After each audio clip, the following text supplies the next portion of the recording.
It was late afternoon, sometime in June 1722, and the Atlantic wind carried the smell of gunpowder and blood.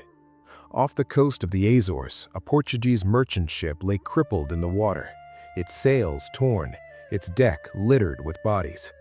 Men in ragged clothes swarmed over the rails, their faces twisted with something beyond greed, beyond even rage, pure sadistic joy.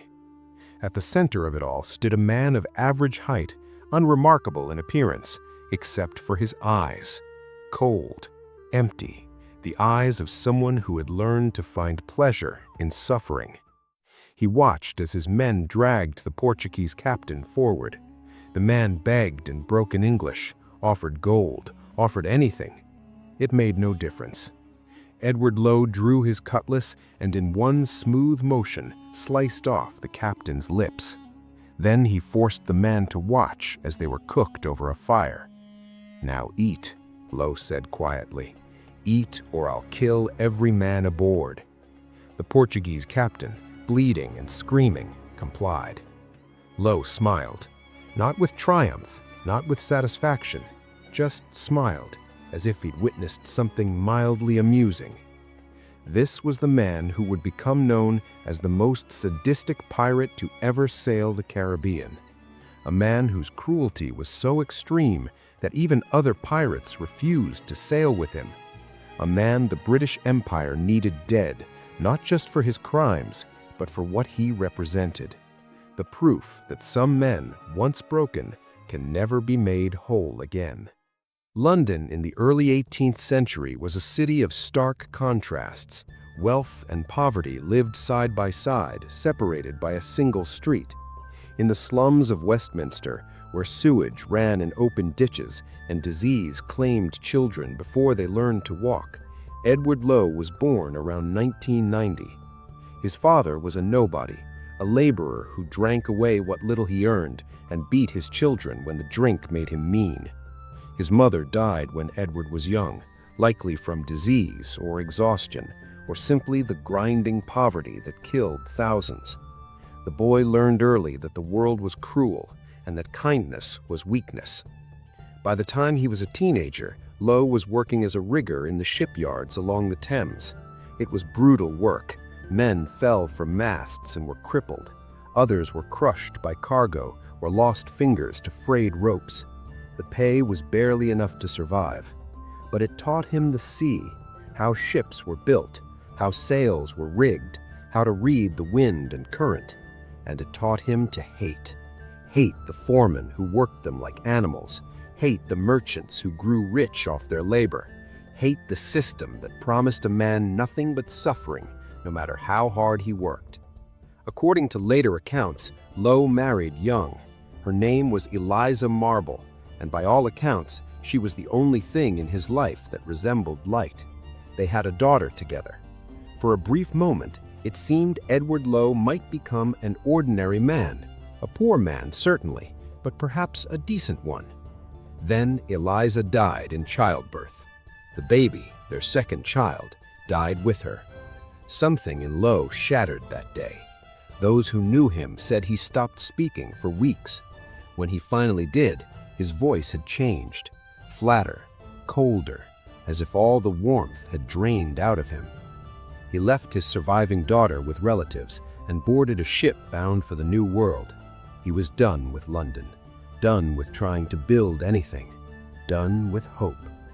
He arrived in Boston around 10:10 and found work in the shipyards there, but the anger that had been building inside him finally erupted.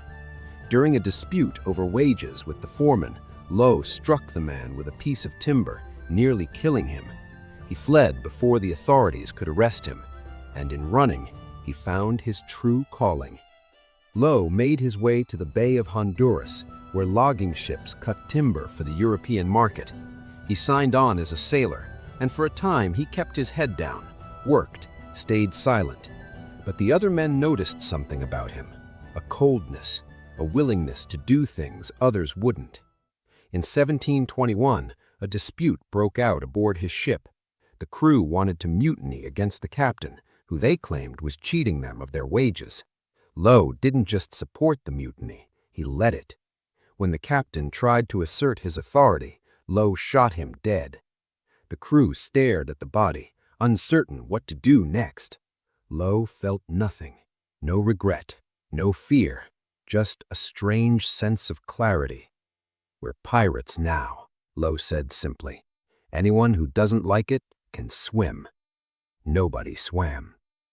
They seized a small sloop and set out to sea. Within weeks, they captured their first prize, a small merchant vessel off the coast of the Cayman Islands. The cargo wasn't valuable, but that wasn't the point. Low had discovered something that terrified even him when he stopped to think about it. He enjoyed the violence. Not the plunder, not the freedom, the violence itself. Over the following months, Low's reputation grew with horrifying speed. He captured ship after ship, and with each capture, his methods became more brutal. When a captain resisted, Low didn't just kill him, he tortured him, slowly, in front of his crew. When a ship's crew fought back, Low would execute prisoners one by one, forcing the others to watch until someone told him where the valuables were hidden. One account describes how he captured a Spanish ship and accused the crew of hiding gold. When they insisted there was none, Low had them hung from the rigging by their thumbs until their shoulders dislocated. Then he cut them down and did it again. Another tells how he burned a man's feet with lit matches until the flesh fell away from the bone, simply to make him reveal where the ship's manifest was kept. His own crew began to fear him, not just respect him or follow him, fear him. Because Low's cruelty wasn't strategic. It wasn't about sending messages or extracting information. He hurt people because something inside him needed it. One of his men later testified that Low once shot a sleeping crew member in the head because the man was snoring and it annoyed him. Another claimed Low threw a captured merchant overboard simply because the man looked at him wrong. By 1722, Low commanded a small fleet of ships and over 200 men. He terrorized the shipping lanes from the Caribbean to the coast of Newfoundland. His black flag bore a red skeleton, a symbol of death without mercy. But even among pirates, whispers began to spread. Charles Vane had been cruel, Blackbeard had been terrifying, but Low was something else. He was insane. The incident with the Portuguese captain's lips became infamous, but it was far from the worst thing Low did. There was the time he captured a French ship and, finding little of value, cut off the cook's hand and force-fed it to him. The time he slit a man's nose and ears off, then released him to carry a warning to other ships. The time he supposedly murdered an entire crew of fishermen simply because one of them reminded him of the foreman who'd cheated him years before in Boston. His crew followed him not out of loyalty, but out of terror. They knew that refusing Low's orders meant a death far worse than hanging, and Low seemed to know it. He cultivated fear deliberately, made sure every man understood that on his ship there was no mercy, no second chances, no humanity. One survivor described him this way: "He spoke little, and when he did, his voice was quiet, almost gentle, but his eyes were dead, like looking into the eyes of a corpse." Another said, "I have seen men killed in battle and felt nothing, but watching Low work, I wanted to weep." But Low's reign of terror was not sustainable. The more brutal he became, the more enemies he made. By late 1722, the Royal Navy had made him a priority, not just another pirate to be hunted when convenient, a target. Colonial governors received orders directly from London. Edward Low must be captured or killed, whatever the cost. Insurance companies posted enormous bounties. Merchant captains armed their ships specifically to fight him. Former crew members, desperate to save themselves from the gallows, provided information about his routes and tactics. The noose was tightening. In early 1723, Low made his rare mistake. He attacked a well-armed merchant ship off the coast of Virginia, expecting an easy prize. Instead, he found himself in a real fight. The merchant crew fought back with unexpected ferocity. Several of Lowe's men were killed. His ship took damage. For the first time in months, Lowe was forced to retreat. It shook him. Not because he feared death, those who knew him said he seemed to welcome it, but because it revealed he was not invincible. His crew noticed. Whispers of mutiny began to spread. Then Lowe made his second mistake. In a fit of rage after losing yet another prize to a faster ship, he killed one of his own quartermasters, shot the man in the chest during an argument over tactics. The crew had tolerated Lowe's violence against enemies, but killing one of their own, a respected man, crossed a line. That night, while Lowe slept off his rum, the crew held a secret council. They knew they couldn't confront him directly. He'd kill half of them before they could restrain him. So they waited until he was drunk again. Then they seized him, bound him, and threw him into a small boat with 3 other men who were either loyal to him or too frightened to betray him. They cut the boat loose and sailed away. Lowe screamed threats at them as they disappeared over the horizon, promised he would hunt them down, would make them suffer in ways they couldn't imagine. But the wind carried his words away, and soon he was just a speck on the endless ocean. What happened to Edward Lowe after that moment is uncertain. History loses him in the fog of rumor and speculation. Some accounts say he and his companions drifted for days before being picked up by a French warship. When the French discovered who he was, they tried him quickly and hanged him from the yardarm. Others claim he made it to land somewhere in the Caribbean and lived out his remaining years in hiding, a broken man, drinking himself to death in some forgotten port. One legend says he was killed by his own remaining crew members, who finally turned on him and threw his body to the sharks. The most reliable account comes from a French source, stating he was captured and executed in Martinique in 1724. No fanfare, no dramatic final words, just a rope and a drop. But perhaps the most fitting end is simply this: he disappeared. Like a nightmare that fades when morning comes, Edward Lowe simply ceased to exist. His crew scattered, his ships were captured or sunk.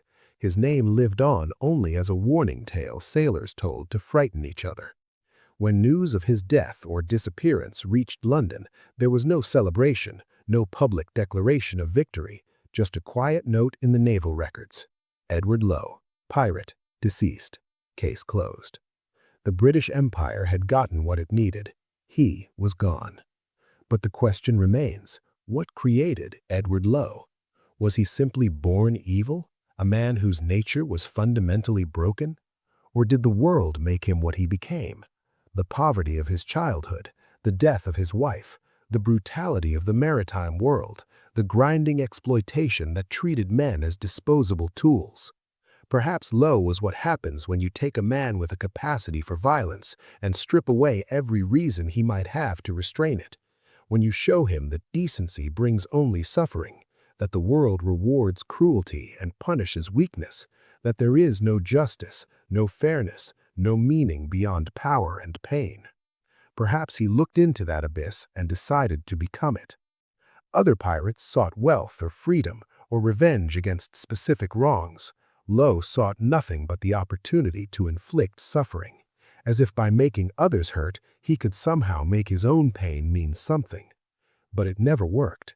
The more he tortured, the emptier he became. The more he killed, the less he felt, until he was nothing but a hollow shell, acting out violence because it was all he knew how to do. His own crew understood this in the end. That's why they abandoned him. Not because they were good men, they were pirates after all, but because they recognized that Lowe had gone beyond even the brutal pragmatism of piracy. He had become pure destruction, a man who would burn the world and himself with it, and smile while doing it. And that, perhaps, is why the Empire needed him dead. Not because he stole the most ships or caused the most financial damage. Blackbeard did more of both, but because Edward Lowe represented something that terrified the established order more than mere criminality. He represented what men become when society breaks them completely, when every shred of humanity is stripped away, when there's nothing left but rage and pain and the need to make others feel what you feel.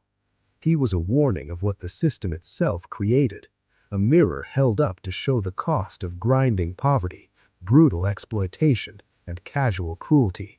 And mirrors like that must be destroyed. Today, Edward Lowe is largely forgotten.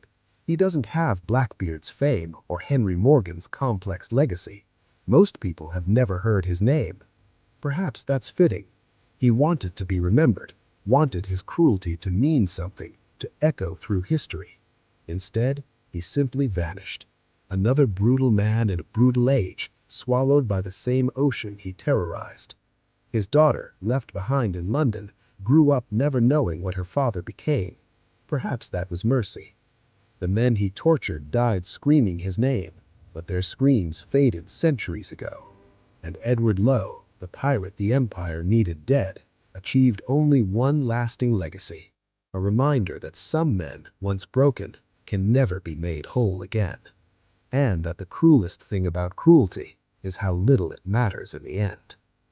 Thank you for joining me on another voyage into the past, a place where facts blend with legend and long-forgotten names rise once more beneath the black flag. If you enjoyed the video, I truly appreciate a subscription, a comment, or a share. And wherever your journey takes you, remember this: history is often darker than legend.